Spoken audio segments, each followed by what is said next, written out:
यही तो सोच रहा हूँ मस्तानी के लिए। दिमाग से सोचता तो नाना साहब के पास ही रहता।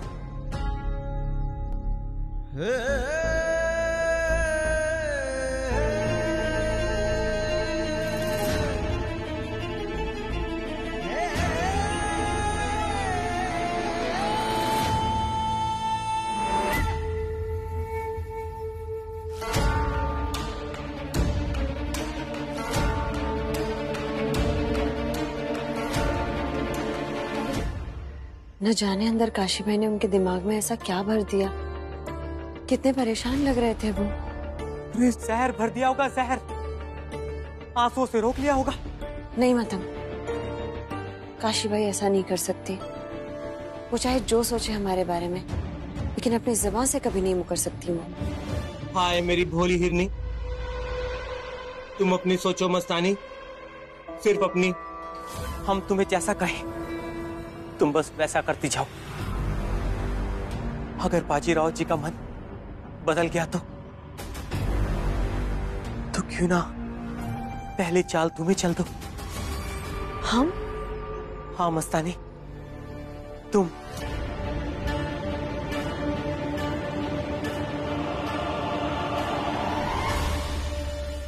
आई ये हार क्यों? सासू माँ बताइए ना। जो जो आवश्यक है वो सब होगा, बस देखते जाओ। आई क्या देखते जाओ? प्रणाम राधा भाई। प्रणाम महापुरोहित जी, अच्छा लगा आप आए। अब पेशवा सरकार और पेशविन बाई दोनों साथ पूजा में बैठ रहे हैं, तो हमको तो आना ही था। आइए।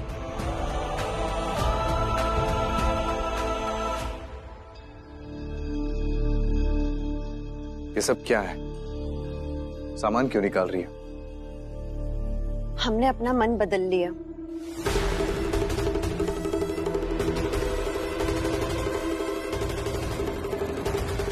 मतलब?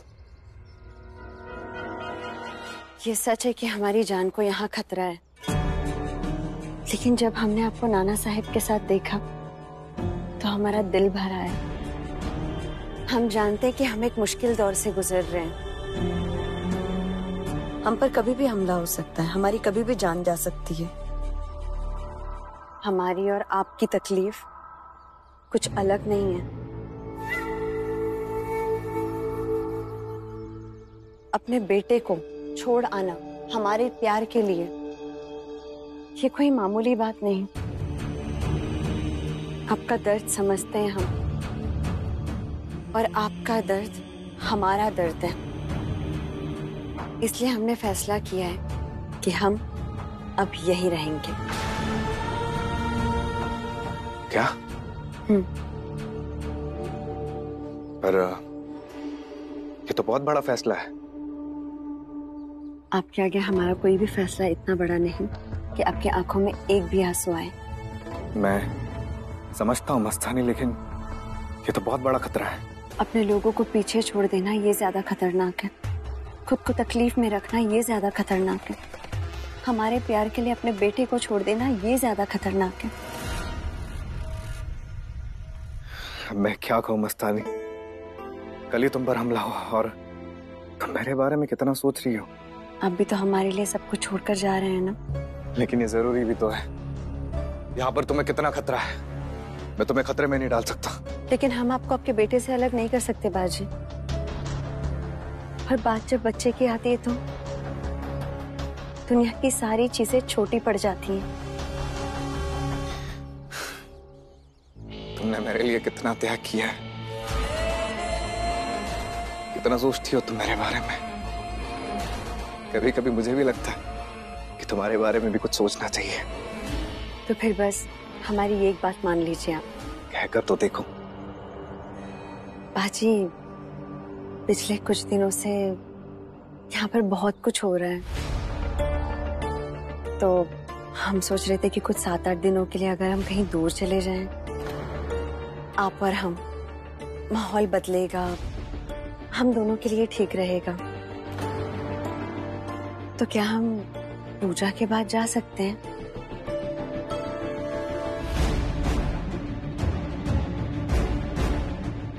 ठीक है, तो कोथरूड के वाड़े में चलते हैं। कुछ समय के लिए जाएंगे और वापस आ जाएंगे। अब मुझे पता चला तुमने आधा सामान बाहर क्यों निकाला।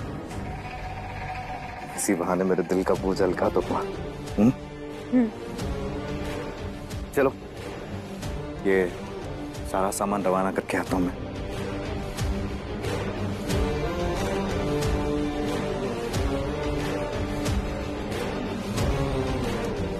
वाह बीबी वाह, क्या चाल चली है।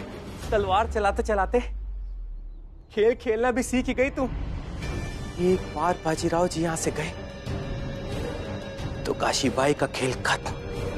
हम ये सब नहीं करना चाहते थे मतंग, हम बस प्यार चाहते थे, सच्चा प्यार, जायज प्यार। लेकिन यहाँ पे हमें नाजायज कहा गया, एक गाली बनकर रह गए हम। तो बताओ क्या करते हम?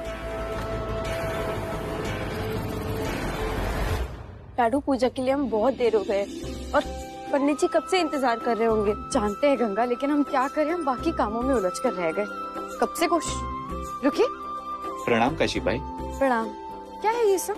ये सामान पेशवा सरकार कोथरूड की हवेली पे ले जा रहे हैं, इसलिए। रुकिए, केवल इतना ही है? थोड़ा और। लाडू, तुमने तो मस्तानी से बात कर ली थी ना, फिर ये सब?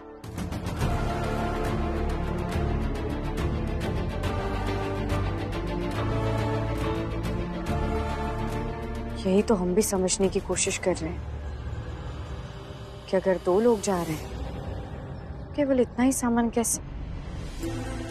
हाँ, अगर मस्तानी और पेशवा सरकार दोनों ही हमेशा के लिए कोथरूड में रहने के लिए जा रहे हैं तो ये सामान तो बहुत ही कम है।